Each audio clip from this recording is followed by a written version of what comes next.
We opened up with your friend, your husband's friend, Hulk Hogan, saving someone's life, supposedly, Yeah. which you shed some light on. What is Hogan's problem with you, and what's happened between him and your husband? Well, um, I've never really gone there.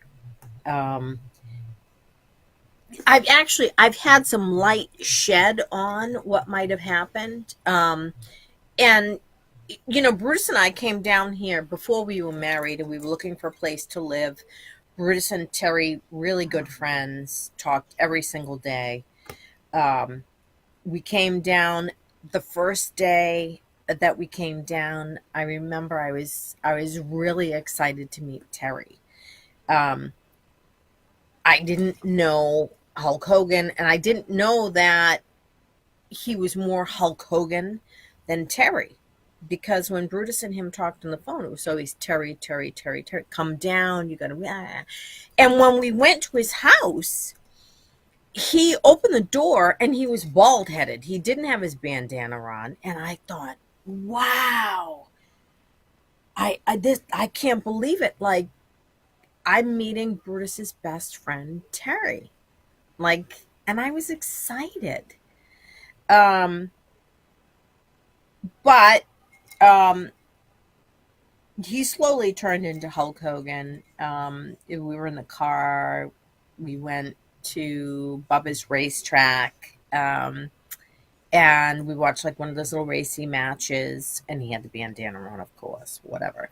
But we were in the car and we were talking, and Ronnie, I call him Ronnie the redneck, Ron Howard, was in the car, and we were all talking, and I said, I came here because I wanted to meet Brutus's friend Terry. I'm really not interested in meeting Hulk Hogan. Um, and he said, "There ain't no Hulk Hogan in this car."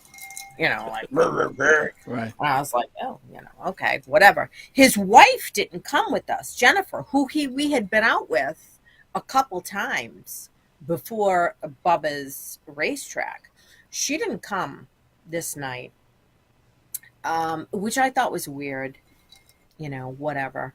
Um, the next day was the day that we were leaving, and we had been like working out with Terry every day. Like, just come over to my house, we need to work out.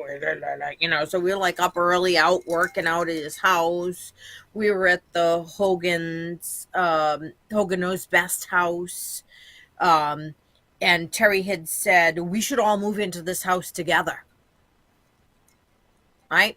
Because we were moving. We should all move into this house together.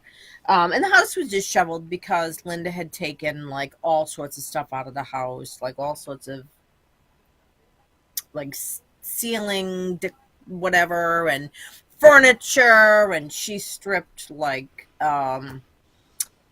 musical things out of the house, like surround sound, like in ceiling fans, and they were trying to get all of that stuff back together. But um, so we were at Terry's house the day that we were leaving, and he said Jennifer wasn't feeling good. She was upstairs. She was sick, whatever.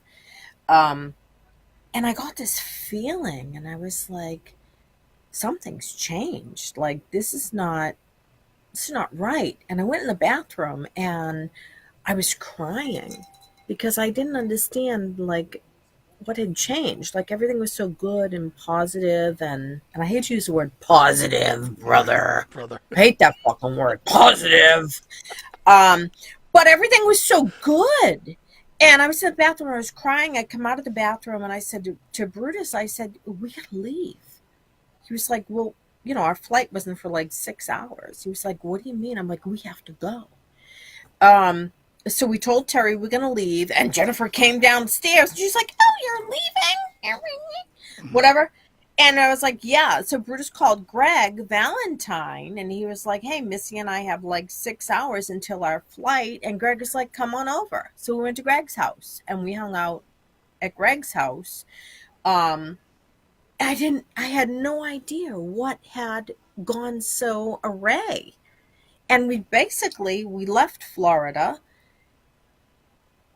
and the shit hit the fan with Brutus and Terry. It wasn't the same. There were no daily phone calls, 4, 5, 6 times. It was crickets. It's crazy. And do you have any idea what went wrong? Well, now I do. And I'm not going to talk too much about it, but I'm going to say that I posted a clip on my TikTok of Terry at like a Lakers game. I don't know what the hell, some basketball game. And he's there and he's with Bubba and he's like, Bubba for life, Bubba for life. Like he's all messed up. Jennifer is there. For Bubba's wife, whatever the fuck her name is, Right. she's there. And now I realize that the conversation that we had in the kitchen, I'm thinking Jennifer thought maybe that it would be like a Bubba revision because Terry told us that there was a sex tape and the sex tape was coming out, but he didn't get into 100% specifics. Now I realize, seeing that it was Bubba's wife and Bubba. And I think she probably thought, let me get away from this blonde bombshell, not to like toot my own horn, but let me get the fuck away from her, who's Terry's best friend, because I'm not having my husband fuck another wife. Right. That's the only thing I can think. So he knows the sex tape's coming out, but he's still hanging out with Bubba? No. He had distanced himself. Oh, no, actually, yes, he was, because we were at Bubba's racetrack. Wow. But he didn't know Bubba had anything to do with. Oh, so it's pretty new on that whole thing. It's I want to go new, back. yeah. You mentioned Linda. How did your husband, and I think I have it right, and correct me if I'm wrong, but how did your husband handle the book where I believe she claimed that your husband and Hogan engaged in homosexual activities? Okay. Well, here, let's go there. So like nowadays, it wouldn't shock me if there was like this big gay thing, right? But knowing my husband and knowing the depths of like pussy, I know it didn't happen. So there was the lawsuit. Hogan was having the lawsuit with Linda, and he said, brother, you're involved in the lawsuit too. This is what's going to happen. My attorneys are going to take care of the lawsuit, and I'm suing Linda, you're suing Linda. It's going down. So we were in contact with attorneys that were filing, the lawsuit. And then all of a sudden, Hogan settled his lawsuit with Linda. I don't know what the terms were. And Brutus was like, hey, what about my lawsuit? And they were like, nah, we're not moving forward with that. We're all set. So my take is that they were like, listen, Linda, settle the lawsuit. We'll drop the beefcake situation and it'll all be done.